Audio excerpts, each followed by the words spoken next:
Okay. You know, when you're learning, whatever it is, Her video's gone. you want to see me and hear me. Okay, video's on. Everybody's a critic. Yeah. Did any of you attend my the Mickey Katz lecture that I gave on Mickey Katz and the life of Mickey Katz? And he knew when it was time to retire because he was in the theater and he was doing a one-man show. And his son, who was Joel Grey, was down the street off Broadway doing um, the big musical that he was in. What's it called? Somebody's Cabaret? Was it Cabaret? Cabaret. And there was a lady in the front row, and the footlights came on, and the show starts, and he does his first number, and he sings and he dances and he's Yiddish and tells stories, and it was a whole act, you know. And he does this, and the lady, right after he finishes the performance, she yells out, "Hey, Katz!" So he looks down the front row, and this lady says, "I saw your son last night. His show is better than yours." So only a Jewish audience would say something like that. But anyway, the more I learn, the more I realize I don't know as much as I thought I did, and there's so much to learn. But what I have been learning is that when you open up a book of halakha, and Rabbi Shaim has generously given me another set of books on the Hilchot, Shabbos, and Yontif, and it gives you all of the bottom lines. So most of us in our communities, what doesn't matter whether you're in the conservative community or the Orthodox community or the Hasidic community, everybody goes to their Rebbe and their rabbi answers the question. But if you ever notice when you ask a question, can I do this? Usually whoever the rabbi is, he says, no, you can't do it, or yes, you can. They don't give you the sources for why you can and why you can't do something. And then today, it's a different world because you can go to what I call Rabbi Google, and you can Google everything and look it up and you can get answers, whether they're right or they're wrong. There's so many answers there. But back in the day, in our time, you had to get a book. And you went to the library and you looked and see if they had the book, and if they had it in a shul library or public, wherever, you tried to find the answers, because who could afford, first of all, to buy the books when you have to pay your bills, and the more, you know, everything, you got everything going on. Do you have money to spend on a set of Igrot Moshe to see that Moshe Feinstein said that you can't do this with an appliance or that or this or whatever it is? So we would buy thin books like the Kitzer Shulchan Aruch, and you looked it up and it said, it is forbidden to do this, or it is praiseworthy to do this. And that's it. That's what you do. So if I said to you, as an Orthodox or as an observant Jew, use the word observant, as someone who observes Shabbat, can you turn a light on Shabbos? Your answer would immediately be, no, you're not supposed to turn a light on Shabbos, right? But the truth is, you can turn a light on Shabbos. Can't believe I said it. Well, you don't walk. So if I leaned against the wall, I'm reviewing from last week, and I accidentally turned the light on Shabbos, then I didn't put the final nail in. I didn't do it intentionally. I didn't take the hammer, and in the Gemara it says, strike the final blow. You cannot strike the final blow. You cannot intentionally go over and turn the light on Shabbos. Why? Why can't you turn the light on Shabbos? Somebody give me the answers. And he shout it out. You're striking a light. You're you know, like when you do the matches, you creating a spark. So it's assumed that you've created that spark with the two wires. Okay. That's what I think. So what would the spark be doing? We're now going to use another yeshivish term. What's the term I'm going to say? It's here's a term for you. Pesike Resha. Pesik Resha. Pesik means to cut off. Resha means ahead. In the Gemara, there's a story about, and by the way, I'm looking at notes here sometimes a little bit. I don't need it for this story, but I'm fuzzy because I'm not fuzzy, I'm seeing fuzzy. I went to the eye doctor and she put the drops in my eyes, so everything is looking, and my pupils are enlarged, and I'm trying to read. But anyway, there's a story in the Gemara. This is the craziest story, but it puts our laws into perspective. A man wants to make a toy for his child. And it's Shabbos. Back then, we didn't have Hasbro and Monopoly and Scrabble, and like I'm in the days where a good who was it? Used to say a good job was banging two pots and sticks together. The 2,000-year-old man. We didn't have all the toys and things that we have today. He wants to make a toy for his child, so he doesn't know what to do. So he's going to make a ball, something that the kid can throw around. So he takes the chicken and he cuts off the head of the chicken. And he gives the head to the kid and says, here, you can play with the head. Ugh, you're all looking at me, but this is in the Talmud. And that's why the rabbi said, don't study the Talmud. We'll give you the bottom line. You don't need to know the reasons. And then it says, psik resha, cutting off the head. It's not, how did he violate Shabbos? He violated Shabbos because I can cut a piece of tuna fish. I can cut, if I have fish and I'm eating it on a plate, I can cut with a knife and fork and eat my food. But you can't kill. You cannot destroy a life on Shabbat. Inevitably, by doing what he did, by cutting off the neck of the chicken, he didn't want to kill a chicken. He wasn't intentionally killing a chicken. That was unintentional. That has nothing to do with what I'm trying to do. I'm trying to make a toy for my child. And the fact that I killed the chicken, it's not my fault the chicken died because I was only making a toy. My purpose was to make a toy. It's an asur doraita. It's a forbidden act in the Torah to do that, which is much different than an isur derabanan, something that the rabbis tell us that we can't do. Something the rabbis tell us that we can't do. Well, they're people. They make mistakes too. Not any rabbis that we know, but somewhere there's a rabbi that makes a mistake.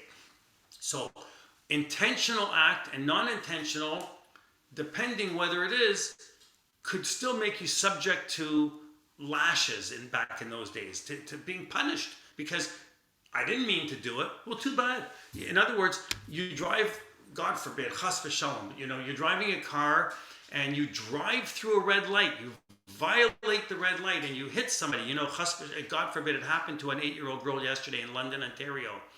She was standing with her other people on the street yesterday in London, Ontario, and someone drove a car and went through an intersection and hit a pole and then hit these people, and the girl died today. She died. Tragedies happen. But you know what? If you drive through the red light, you can't say in court for the manslaughter charge, I didn't mean to go through the red light. And the fact that she died has nothing to do with me. She happened to be standing there. Who told her to stand there in the street? She could have stood on it doesn't work that way in life. Same thing. So to Adele's point, getting back, the striking of the match. When you flip on the switch to the light in your house, the light is connecting two wires. And the two wires are running through all of your house, through all of the hydro, all the way out. And then it's running out into the street. And it's running all the way down the street to the hydro station. And then it runs to the hydro station. And you know what it's called? It's called Boneh. It's building. You are building something. You are building a current that extends all the way down to the hydro station. And you're not allowed to create bonnet. You're not allowed to build. It's a big violation to build on Shabbos. They call it the final blow at the hammer, to strike the hammer. So when you flip on a light switch and you're building, okay, you pick up a hammer and I strike something, I'm building. I lean against the wall. Why? Because I'm tired. I want to lean against the wall. And I accidentally hit the switch. You did not create a violation. You didn't violate anything, not even rabbinically, because, and at worst it's a rabbinic, but because it's non-intentional, it's what we called b'diavad. Remember he said on your way, as opposed to lechatchila, intentionally. So just a quick review. Last week we said, can you intentionally, because it tastes better, take a drop of milk and put it into your chicken soup? Because it's only one drop. It 60 times nullifies. We know that. If I put in a drop of milk, it's not going to be, it's less than 1/60th Batul vashishim, less than 1/60th. Shouldn't matter. A little cream, it won't hurt anybody. No, it's asur. It's basar b'chalav. It's introducing milk to meat. You cannot do it. It's a Torah violation, and you cannot do it. Not intentionally. But if you were driving by with you're not driving around the kitchen. You're walking by and you got a coffee cup in your hand and you accidentally spilled a drop of milk in, and you're going, do I need to throw out the whole chicken soup? The answer is no. You can eat it because it was not an intentional violation. So once we know that rule, it creates all kinds of leniencies. And then we spoke about notein tam lifgam, imparting a bad taste, but I didn't elaborate on that. What does that mean, a bad taste? I'll give an example.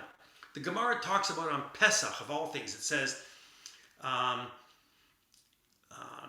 if something has a bad taste, you can eat it on Pesach. What does that mean? What are they talking? Why are they referring to it? I'll give an example. Somebody has a headache and they need an aspirin.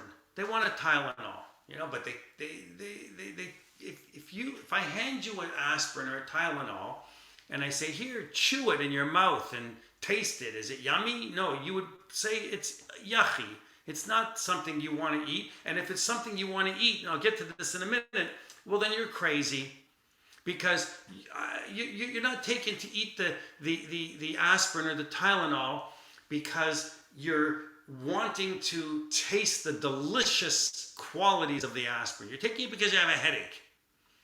Well, we know that there was a whole machloket in the modern poskim a number of years ago, and some people still hold by it, but nobody mainstream, that on Pesach, if you were to eat a Tylenol or an aspirin, you have to look at the ingredients, because what if the ingredients has cornstarch in it, and you don't eat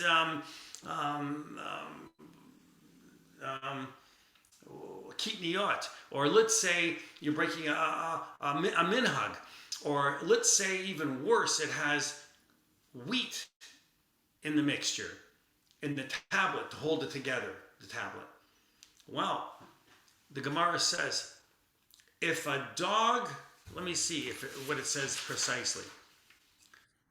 If it's not considered for a dog's consumption, then you can eat it. It's the opposite to what you would think. In other words, if you put down a bowl of crushed up Tylenol, you took a mortar and pestle and you crushed it up, and you put the bowl down, would your dog want to eat the crushed up aspirins? Probably not. It doesn't taste good even to the dog. So if it doesn't taste good to the dog, then you can eat it, because the rabbi said it's not something that you're eating for enjoyment. You must be eating it for a specific reason. For instance, a medicine. So Rav Soloveitchik gave this whole answer. And he said, if a dog won't eat it, it says in the Gemara, then you can go ahead and eat it. Well, it opened up a whole can of worms, because, if you go into Borough Park and some of these from communities, they not only change their toothpaste, like you may open up a new toothpaste for Pesach and throw out the old one. Maybe you do that. But they won't even do that. The Hasidim, they want a toothpaste that is recognized for Pesach. It has to have a hechsher on it for kosher Pesach. It's nonsense. And it's nonsense, because if the toothpaste is not something that you would eat, in other words, would you take toothpaste, squeeze it out onto a spoon, and put it in your mouth and eat? Ruth is laughing. Okay, wait. And then eat the toothpaste and go, it's so good, I'm going to have some more. And then squeeze more toothpaste, and maybe I'll take the toothpaste and I'll smear it on a bagel. I'm going to have a bagel with toothpaste, and delicious. It's not a normal thing to do. Because it's not kedarko, because it's not a normal thing to do, you can go ahead and you can have it. So if something on Pesach is not considered to be a dog's consumption, like toothpaste, like a medicine, worrying about a coating for a medicine, or what kind of starch it was, if a dog doesn't want it, it's not considered chametz. Why? Why did the rabbi say this? Because it deals with this whole issue of notain tam leaf gum, imparting a bad taste. So do you remember we talked about, I said you take the pot and you boil the pasta in the pot, and then you accidentally forgot, you took the meatballs, the pot wasn't used in 24 hours, and you mix the meatballs in the pot. You don't have to throw it out. You can eat the pasta and you can eat the meatballs and all of that stuff, provided, and this is the part I saved for this week, it's not improving the taste.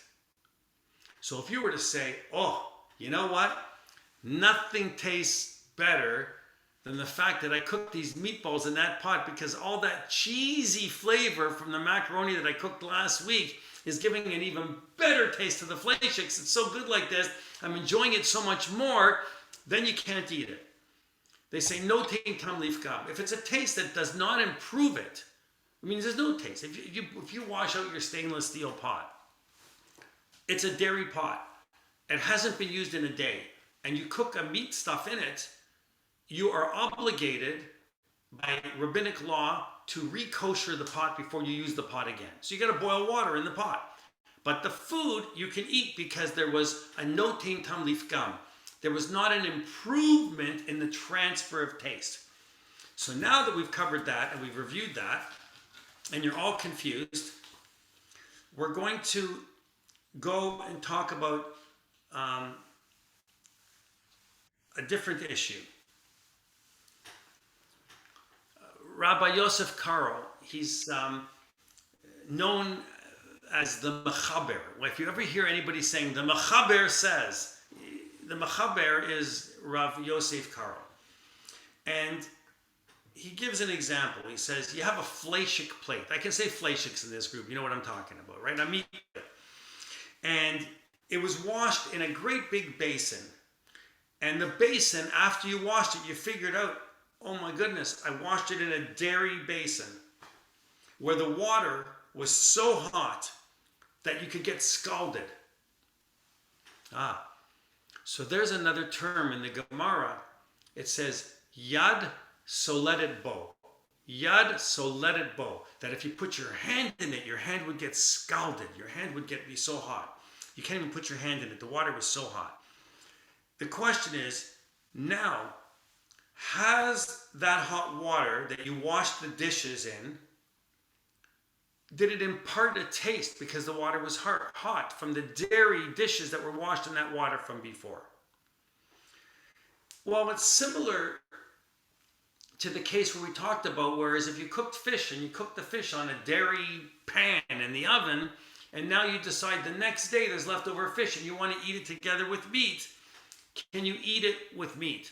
And the answer is technically yes, unless there was an improvement to taste. If you don't know, if there's no taste improvement, then you could have it because it's not a forbidden food. It's not, it wasn't cooked with dairy in it. It was cooked on a dairy container. But if there was something from the pan, like you cooked it reverse on a meat pan and there was fat on the, grease on the pan, it was a greasy, meaty pan, then of course you can't have it because there's going to be a secondary imparting of taste. And this is big to know about a secondary imparting of taste. We know about a secondary, a primary. I'll give you an example. You, 10 minutes ago, made macaroni and cheese. And you take the pot 10 minutes later and you forget, and you take the wrong pot, and you go and you cook meatballs in that pot for a stew. You can't have it. You have to throw it out. There's no question. First of all, the pot wasn't used in 24 hours. And guarantee there's going to be some kind of imparting of taste. Something. It hasn't sat for 24 hours, even if you cleaned it out. That's what we're taught. But then there's another opinion by other rabbis that say, but wait a minute. Even if there's an imparting of taste, does the imparting of taste mean that it was batul vashishim, 1/60th? Remember the 1/60th rule? The rabbis gave us a fence. They said, oh, we have a leniency. It's not 1/60th. Can you have it? So what we practice as a custom is that we would probably not eat the food.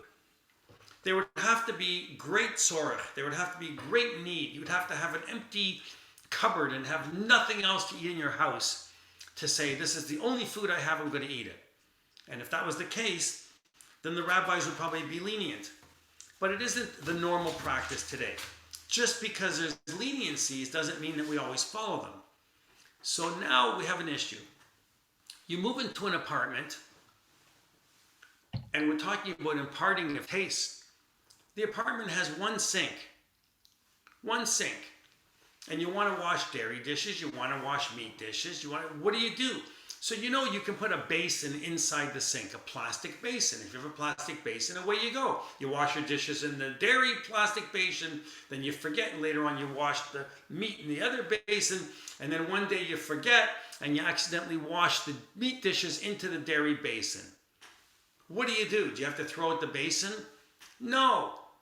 Wash out the basin, let it sit for a day and use it. You can use the basin. You don't have to throw it in the garbage, because the water was so hot that there was yad soledet bo. It was so hot that if you put your hands in the water and it was scalding, then you have a difference, because there could have been an imparting of taste. But unless it was that hot, which, we wash our dishes in hot water, but how does that relate to our modern times? Because most of us, not all of us, but many of us have dishwashers. And, when did dishwashers first come out?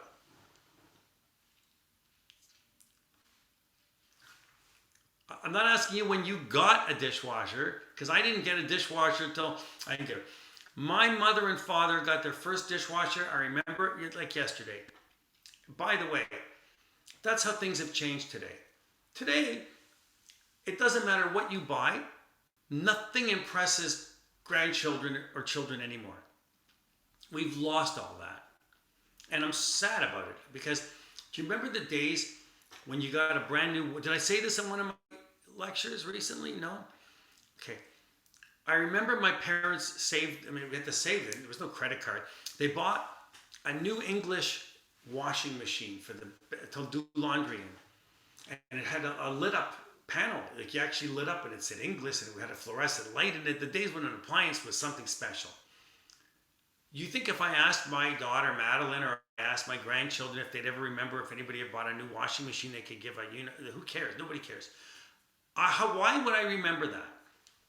Because that was the change of going from a wringer washer, where we had to feed it in and hope that your arm didn't go through the rollers, to a washing machine and a dot on that. And so we all stood around the washing machine. Back then, they didn't have these locking mechanisms. You could lift the top and you could watch the clothes washing. You know what I mean? And we're standing there, the whole family, there's 5 of us, and we're watching a washing machine wash clothes. And my father put in the detergent, and he said, look at this, it has a cup, you put the bleach in here, and we'd wash it, and it'd fill up with water automatically, and it starts to swish back and forth. And then and all of this stuff. Why am I saying this? Because appliances were the biggest deal when you bought a new car, or you bought an appliance, and the whole neighborhood would come over to see your new washing machine. Nobody cares today. You can buy a computer, a TV, big deal. We've lost all of that excitement, and I think it's kind of sad in a way. I think we should be more excited about things. All right. Our first dishwasher was 1975, and it was portable. It wasn't built in. You had to wheel it over to the counter and pull out the hose from the back and connect it up to the water, and you turn on the hot water faucet. Hot water would run into the machine wash. It even had a countertop on top, like a butcher block. You could cut and do things on it and all this stuff, which my father deemed as fleischiks. He could only cut fleischiks on it. It was like everything was a deal. And then we'd wheel it back, and you'd wheel it back. I'll close the door so the dog doesn't bark. And then you would empty the dishwasher. Well, 1975 is probably a lot later, because we had 3 kids going to chat, not to Associated and chat. We didn't have money for dishwashers. So by the time we got one, it was probably much later than most people. You may have got one in 1972 or 71 or 1969. I don't know. Maybe you were fancy. The first dishwashers came out around 1956. I don't know anybody that had a dishwasher in 1956. But if you were really rich, maybe there was such a thing. I'm sure restaurants had such a thing, you know, these machines that would. But anyway, he was asked the question, and he was asked about what do we do? Like, in terms of a dishwasher, can we wash dishes at the same time in a dishwasher? At the same time, what does that mean? He meant meat and dairy dishes together. Well, Tina says no. Ruth says no. Leonard says no. Marion says no. You know, Rabbi Moshe Feinstein, in his book called The Igrot Moshe, wrote a tshuva, his first one, and it was basically talking about these new machines that people are talking about, for which you put the kalim in, the dishes, the kalim, he said. He said, it's as if they are in two separate basins. Because when you put a dish, you're not dropping it into a basin together with other dishes. If you have a basin and you put your dairy dishes in, and you put your meat dishes in, and by the way, remember we go back to the basin, and this is why he's basing it this way. And you put a meat dish into the basin, and you forget because somebody hands you a dairy dish and you drop it into the basin on top of the other dish. You drop the dairy dish on top of the meat dish in the same basin.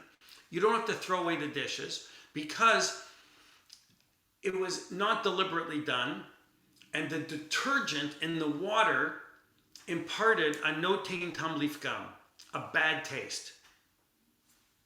And because of that, you can pull it out, take it over to the other sink, and to wash it. It's very hard to trafe up a sink. It's not so simple. But in this case, Moshe Feinstein said, a dish is like this, another dish is like this, they're in a rack. If they touch, they might a little, not even much, but certainly not much, and you're stacking this way. You can wash your dairy dishes and your meat dishes together in the same dishwasher at the same time, because he said there'll be nothing imparted from one dish to the next. These new machines, he says, I've seen them, and the dishes are being sprayed and washed, and even the outside of the cavity is so large, he said, it's so big that there's room for everything to be washed away. Well, why did he say they're so big and the cavity is so large? Because it goes back to the times when ovens were very, very small. Have you ever seen some of the really old-fashioned wood stoves? They had very small ovens, almost like a box, because you had to heat it. It had to get very hot. If you want to bake in it, it had to reach 300-400 degrees.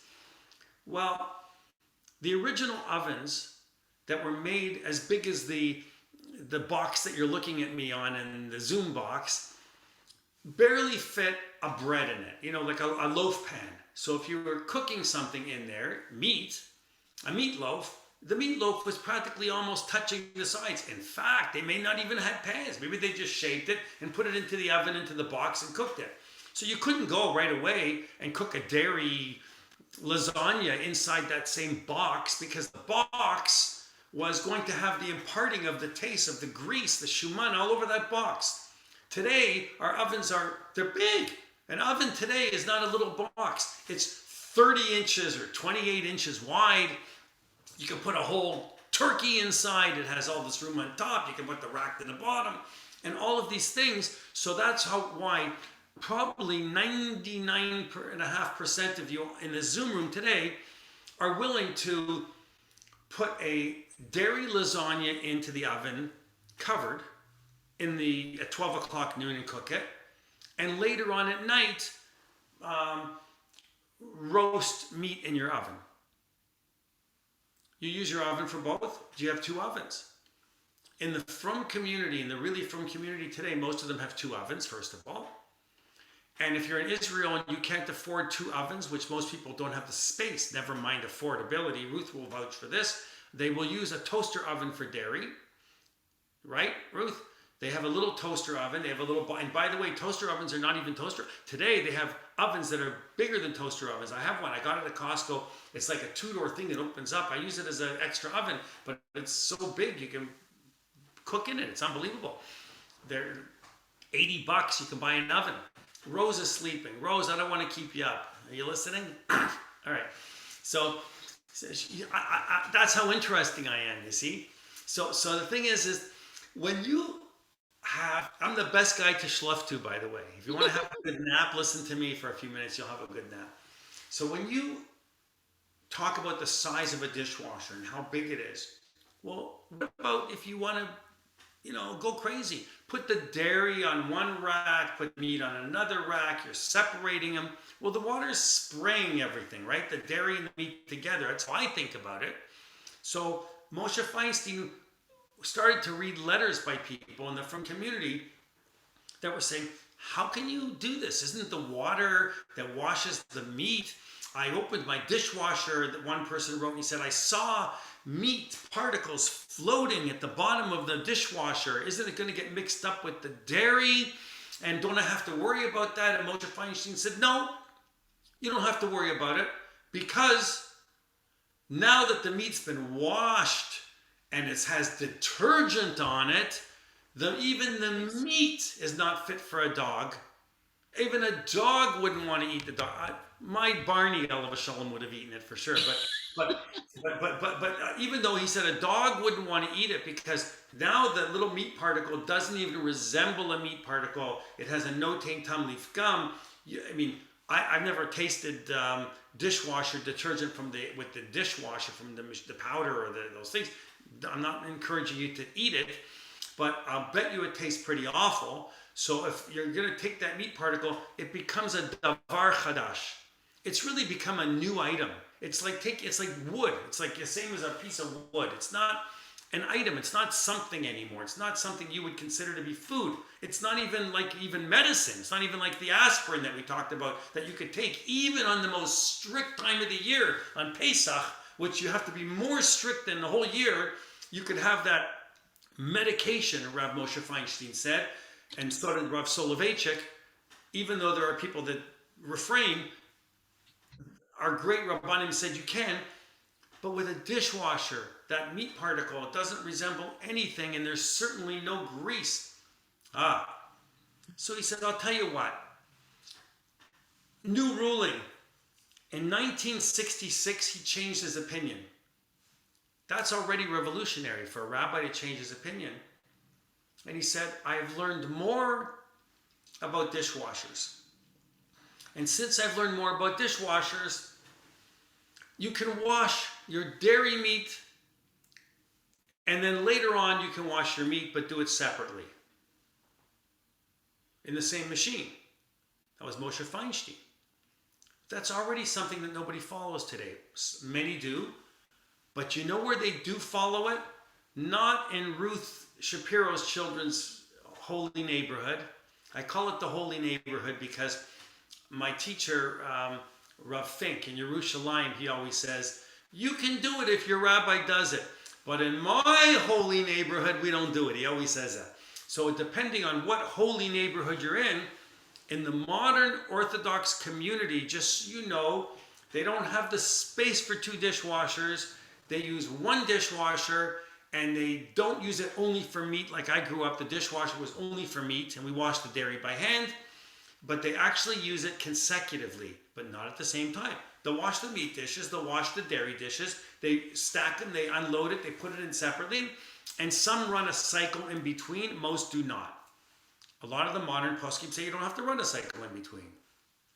Well, now there's another problem. Moshe Feinstein revisits it. All this on dishwashers, and he says, I've learned more about dishwashers. Now it's 1975. He said, the rabbis have many ways of telling you you can't do something. If they want to be explicit, they'll say it's asur, it's forbidden. But as soon as they say it's better to do this, that means they're not going to say to you, what I said before is nonsense, don't listen to what I said before. They rarely say that. They'll say, since I've learned more, my opinion, my position is that it's better to do this. Now, once they say that, most people want to follow it. Why? Because just because a rabbi says it's permitted for you to do it doesn't mean they themselves do it. Listen to that statement. Just because they tell you that something is permitted does not mean that they themselves will actually do it. Because they might live in the holy neighborhood and they don't want to do that. Why? Marit Ayin. Their from neighbor comes into their house on Monday and sees them unloading the milchika dishes. You know, I mean, Sophie knows Faye and sees Faye unloading the dishwasher and knows the flower pattern because she's eaten in Faye's house many times and sees her unloading the flower pattern of dishes on Monday. And then she comes over and Sophie visits Faye on Tuesday and she sees her unloading the fleshika pattern out of the dishwasher. She's saying, oh my God, I can't eat in her house anymore. She's unloaded but she did it separately. But I'm not going to eat in her house because I saw her taking the fleshik dishes out of the dishwasher one day, the milchik another. So people become afraid of what their neighbors will say, and that's why I refer to the holy neighborhood, because what your neighbors think about what you do, your community. I shouldn't say neighbors. I should say your community does is very important, because if the community that you live in is not going to be comfortable with what you do, they won't eat in your house, and then you have division, and we don't want division. So most people say, you know what, for Shalom Bayit, I have the space, I'm going to put 2 dishwashers in, one dairy, one meat. Or I'm going to have one dishwasher and I'm going to use it only for this. Or if you're modern and you're modern Orthodox and you're living in Israel and your community is accepting this, once the community accepts it, you can do it. That's a very, very big thing to think about. Once your community does it, it's accepted. And that's why we have to be careful as a community what we suggest and even what I say to you, because then you can go around and say, Marshall told me that it's very important. Be very careful, because the community means the people that you interact with and associate on a daily basis. You know, I know so many cases where children become more frum than the parents, and they get into a position where they won't eat in the house. I have a good friend of mine, and one of his children, one of them is a Hasidic, and won't even eat off the dishes, won't even eat what they cook in the house. You have to bring in their own food. It has to be packaged in plastic before they can eat it in the house. And this is a family that keeps a strictly kosher home. A strictly kosher home. So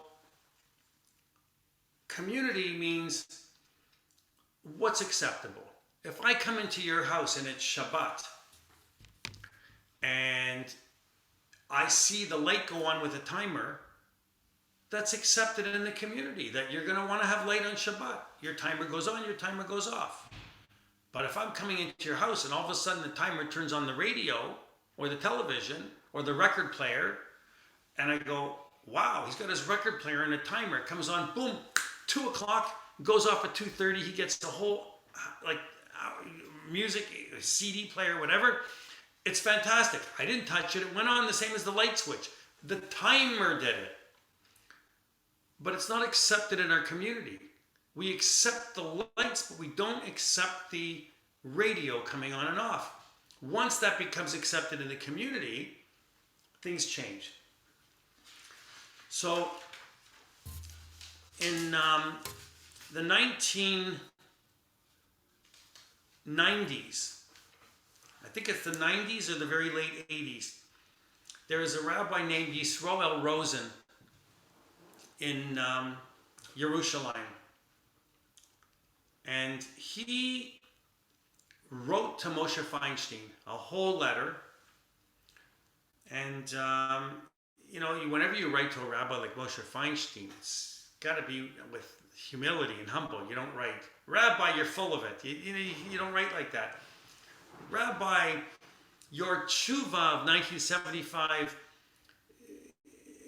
begs to ask the question with all humility and with all due respect, Rabbi, and with every, and you better back it up with sources and come to an opinion and explain. What he basically says to Rav Moshe Feinstein in a very, very polite letter is, you stick to the rabbi business and let me stick to the technology business, because I'm an expert in technology. You're not. You think water is coming to the dishwasher. Maybe that's true in New York where you live, Rav Moshe Feinstein, because where you live in New York, your dishwasher is hooked up to the hot water line. Well, this is very important. It's hooked up to the hot water line. Hot water is coming into the dishwasher, and the dishwasher washes the dishes with the hot water. But here in Eretz Yisrael, we don't hook up the water to the hot water line because that's forbidden. You know, on top of every building in Israel, you have what's called a dud shemesh. A dud shemesh is law today. It's the law. You can't build a place unless you have solar paneled water heaters on top of the building, which presented a whole other halachic issue as to whether or not those should be permitted to use the water that has been heated on Shabbat from a hot water heater from a dud shemesh. The bottom line is you can use it because what's happening is it goes back to the Gemara, which says that you are allowed to cook on Shabbat. Wait, I can't believe I said that. Gemara, you're going to go and tell everybody Marshall said you can cook on Shabbat? No, you can't.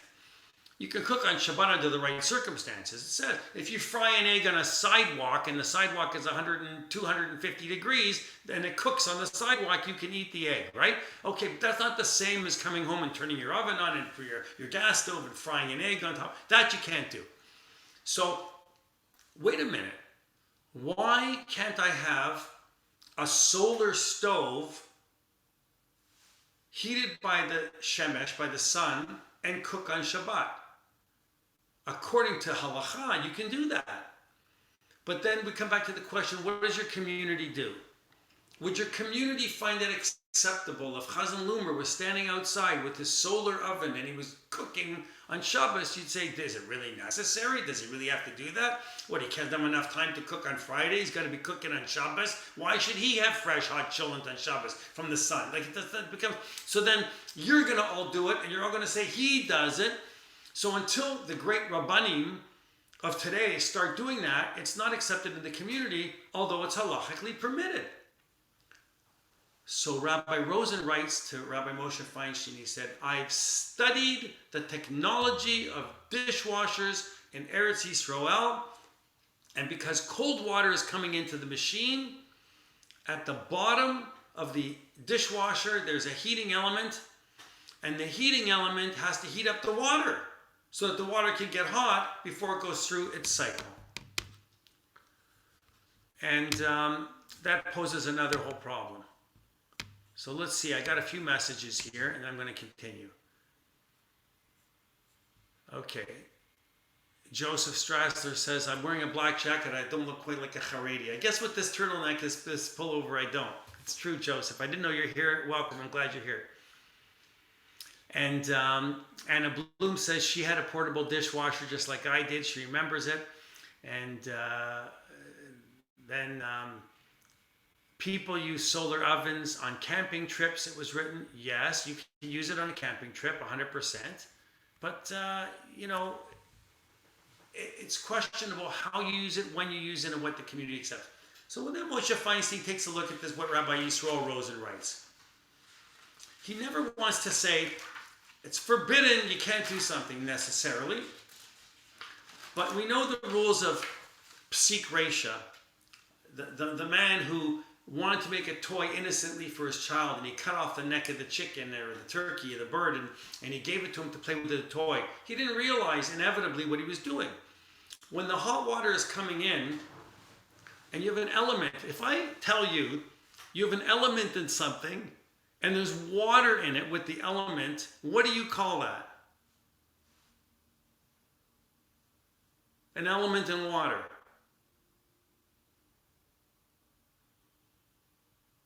You got a pot on the stove and you have an element underneath and there's water in it. What do you call it? You call it cooking. It's bishul. It's cooking. You can call it whatever you want. Remember I said to you, last week I left you with a question. It just came, I said to you, do you remember when it became popular in the 1970s and people said, hey, I found out you can steam your fish in the dishwasher. You can cook your fish in the dishwasher. If you wrap it up in foil and you put it into the dishwasher and you run it through a sani cycle, you'll have poached fish. You can eat the fish. Maybe it smells less in the house. I don't know. Look, the dishwasher has to get hot to wash the dishes. So then Moshe Feinstein said, I didn't realize that in Israel. So it's preferable. So the decision was made, the bottom line, is that even separately, if it's possible to have two dishwashers and not use them consecutively, it's better. So he's not saying it's forbidden. He's saying that it's preferable to do it that way. Just like it would be preferable if you had a second stove and you lived in a mansion and use it for one for dairy and one for meat. It would be preferable if you have two microwaves. Oh, what did I just say? How many of you have two microwaves? How many of you use only one microwave for dairy and one for meat? How many of you use the milchik for dairy and then you use it later on for heating up a meat plate? How many of you have cooked or heated up a cheese bagel on a plate? You didn't put one of those covers on it. It didn't have a cover. You just put it in there. And then later on, you put in a meaty plate. You want to heat up your beef stew and you put it into the microwave and you turn it on for 2 minutes. It comes out. It's gavaldic. It's warm. It's hot. It's great. But what about the mixtures of food that you were intentionally creating in that dishwasher? What about the fact that if you cook a cheesy dish in a microwave, stuff, my dishwasher, it looks like a pogrom in there sometimes. You have to clean them and you got to scrub them and they get messy. They really are impossible to clean. Think about what I'm saying for a minute. They're impossible to clean. We'll talk about that. A microwave oven is heating the molecules of the food, which cause them rapidly to move, and that causes friction. I'm not giving you a whole science lesson here, but that's what's causing the food to get hot, right? Things spray around. Even if they're covered, things can leak and spray around. And what about something else? What about the steam? In Gemara, it talks about Zaya. Zaya means steam that rises. And it talks about the little cavity of the oven that you had in those days. And you put in the cheesy food. The cheesy food rises to the top of the little box. It's as big as the Zoom box here. And then you put in your meat food and it's not covered.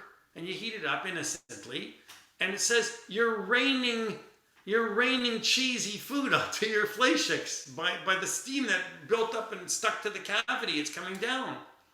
So dishwashers and microwaves and things that you use for two kinds of things is not always the preferable way. In a microwave, there's a lot of steam. In fact, what did the conservative rabbis tell you? They tell you what? Pesach, it's okay because you're introducing steam. Just clean it with steam. Put a glass of water in the microwave before on Erev Pesach. Boil it for 2 minutes. And then take out the glass or the cup that you boiled the water in. You've cleaned your dishwasher for Pesach. And go ahead and use it for Pesach. Maybe you cover over the platter, with saran wrap. You've covered it just to be safe, right? Good. That's what most of us have done and most of us do. There's a problem. The problem is not everybody follows that. It depends on your community. What does your rabbi do? What does your community do? And then what about your extended community? What about the people that would come and not accept that? So you have to look at who your customers are. You know what I mean? It's an interesting idea, Zaya, the steam that rises. Because have you ever taken apart a microwave oven? You mean back in the day, in the 1980s, 80s? Yeah. I worked a summer at the CNE. And when I was working at the exhibition, I worked in the Moffat Lytton. Lytton was owned by Moffat. You remember Moffat? That was a brand name of things. And they had, I worked for a company that had a microwave booth. My job, I was a microwave salesman for the exhibition for 3 weeks. But I was only in the Moffat for a week and a half. It's a very funny story. So I'm working there, and I'm selling everybody the microwave. I'm saying, this is the best microwave in the world that has two, I don't know, magnetrons or whatever it is introduced in it, and it pushes the waves from one, dual wave action it was called. The waves went sideways, back and forth like this. And the waves caused the food to heat up so it would be an even heat. And we said, that's why you don't need a turntable in this microwave, and you have more room in the oven to put bigger plates because they don't have to turn. And because they don't have to turn, you get the dual action. Just put the plate in and heat it up. You don't need, because if you have a turntable, how do you put a big square pan in it? It has to turn. How do you heat it up evenly? You got to take it out, turn it. So what happens is you lose space because all the corners of the microwave are not usable now because you've got a round turntable. Well, I worked there for a week and a half, and the owner of the business came over to me and said to me, we got too many people over here. We need you to work over there on the Panasonic microwave booth for the last week and a half. So now I'm working in the Panasonic side. In the Panasonic side, they had a turntable. So now I'm telling everybody, you should buy the turntable. It's way better than the dual action because it turns the food and it heats it up more evenly, and it's a much better unit. And this customer comes over to me, and they were in a week ago looking at microwaves. They came back, they decided they want to buy a microwave. They said to me, telling him everything. You think I remember people? And I'm telling him the Panasonic is way better. You don't want the Lytton. And the guy says to me, but last week you told me that the Lytton was better and I should buy that. You were over there. So I got caught, right? But the thing is what is the whole thing about these microwave ovens is that, you know, they used to be repairable. They were $1,000. You bought one. It broke. You took it to a repairman. They opened it up. They would replace the magnetron or the fan mechanism or whatever it was. You fixed it and you went home and you had a microwave. When was the last time that you took a microwave oven in for repair to fix it? Never. They never get opened. You're never going to open it. There's holes all over the top and the sides. All of the Zaya, all of the steam, when you heat anything, goes into those cavities, into those holes. It's impossible to get inside of those cavities unless you take it apart and scrub it and clean it, and you're never going to do it because you'll never put it back together again. You know, like me, you know how to take it apart, but you don't know how to get it back together, and you'll have 6 extra screws at the end. So now, what do you do? How do you deal with that? The answer is, you do what your community does. If your rabbi says that you can kashrut with steam, and you're comfortable with that, then you can go ahead and you can do that. But if you live in Ruth's daughter's holy neighborhood, I can tell you she's not using that microwave on Pesach. They either do without it for Pesach, and it doesn't kill you to just do it without a microwave oven for 1 week for Pesach. Close it up and tape it up. Or you have an alternative. Buy another microwave. They're $99 at Walmart. You can buy a Pesach microwave. I've seen them for $79. I saw one once for $69. You can buy a microwave for Pesach for $69. That's like, what, 10 coffees at Starbucks. So you could buy a Pesach microwave. The problem is, you know why you don't want to buy the Pesach microwave? Is because you don't want to store it. It gives you more chazarai to store in the house. Who has room where to put it? That's why you don't want it. But I just want to go back and say it's what your community does. People kasher their dishwasher for Pesach. There are people that say you can run it through a cycle with the racks. But if the racks are coated in plastic and rubber and it's not a stainless steel cavity and it's a plastic cavity, you can't kosher plastic. Therefore, you really shouldn't use it at all. So it depends on what the leniencies are of the community and the rabbi that you follow. And I'm not going to tell you, should you use your microwave or should you not use your microwave? All I'm saying is that this is the lenient side. This is the strict position. And you have to decide yourself what position you want to follow, because there are leniencies for both of those issues on both sides. And I think that that's pretty much what I want to wrap up. And before we go on to next week and talk about, by the way, the material that we're covering is not for an hour. It's for 6 weeks. But if I spent 6 weeks talking to you about dishwashers, you'd be bored out of you. Even the 10 of you that come, that are nice enough to share the time with me, and I appreciate it, by the way, every one of you. I love to see it. To me, it's more about spending time together than anything else. But you wouldn't come, so I'm not going to do that to you. But it's a much longer study than just the issue of should you or shouldn't you. It's learning how to come up with the conclusion, with the bottom line. But I want to leave you with a thought. We know that you can't cook dairy and meat together. It's not basar vechalav, it's basar bechalav. We don't do that, right? We know that. It's Torah, it's a Torah law. But what about, you want to make a dish, a Thai dish, or an Indian food dish, and you want to cook with almond milk.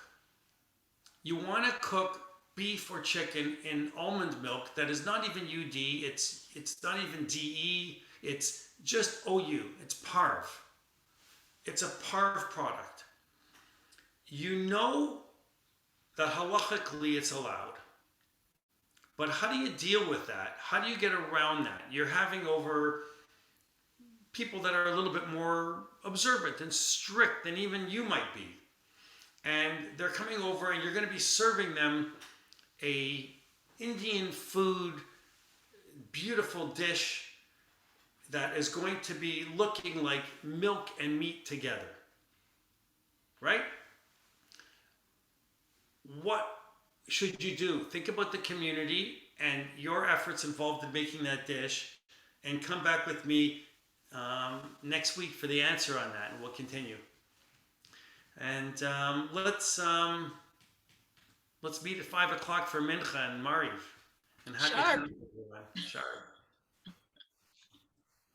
Thank you very much, Marshall. Can I ask Thank a you. question? Sure, ask a question.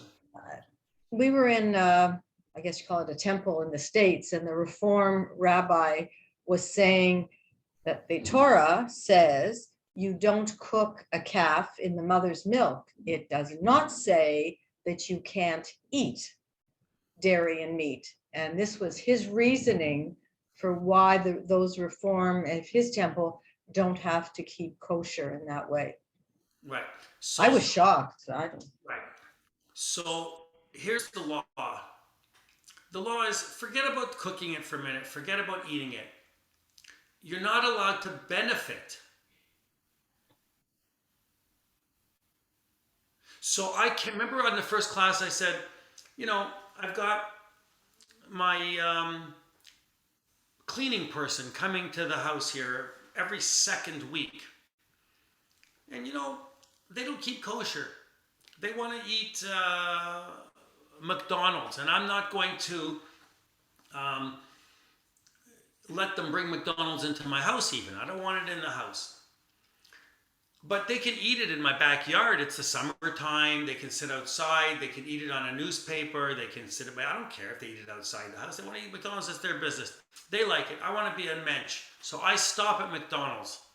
Well, first of all, you see me stopping at McDonald's because you drive by. Oh, isn't that Marshall? He's just sitting at McDonald's. He's probably, is he getting a coffee? I could be getting a coffee. There's nothing wrong with having a coffee. You can do that. But that's a whole separate issue. I buy cheeseburgers. I'm buying the cheeseburgers for my cleaning staff, and I'm bringing them here. And I come here and I say, here you go. Well, I benefit from that staff. So I can't benefit from the meat and dairy. So you see, eating meat and dairy gives you a benefit. it gives you nutrition. It gives you a health benefit because you're eating. Even though it's meat and dairy, it's still like if I was really starving and I had no food and I haven't eaten in 5 days and I'm going to fall over in chalash, and you said to me, here, eat a cheeseburger, I would eat the cheeseburger. I wouldn't even think about it. I would take the cheeseburger and I would eat it.